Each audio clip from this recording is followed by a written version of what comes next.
ఒక సుజాతక్క ఒక బిందె నీళ్ళు పట్టుకుంటాక పట్టుకోపోమ్మా. పట్టుకోమని సరసరా ఒక 10 బిందెలన్నా పట్టుకోని పోతాం.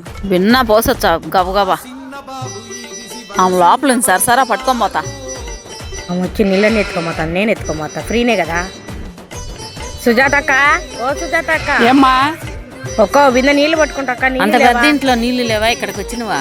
వచ్చినా నేను పంపించాం, పట్టుకోని పోమ్మా.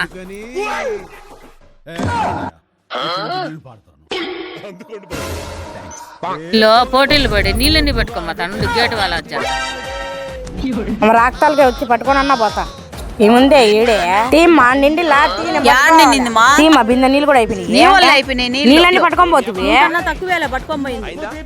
కావాలని వచ్చా ముందు నేను కదా అడిగి పెట్టుకుని వచ్చి పెట్టుకోక కావాలని మాట్లాడుతాను వేట. నేను అడిగినా ఒక బిందె పట్టుకొని పోతా. మా సుజాత అంత ఇల్లు నీళ్ళు పట్టుకోలేవు నువ్వా? నీళ్ళు ఉంటే ఎవరన్నా నీ మాదిరి ఎవరు రారు. నీ గురించి నాకు తెలుసులే. నువ్వే పట్టుకోపో.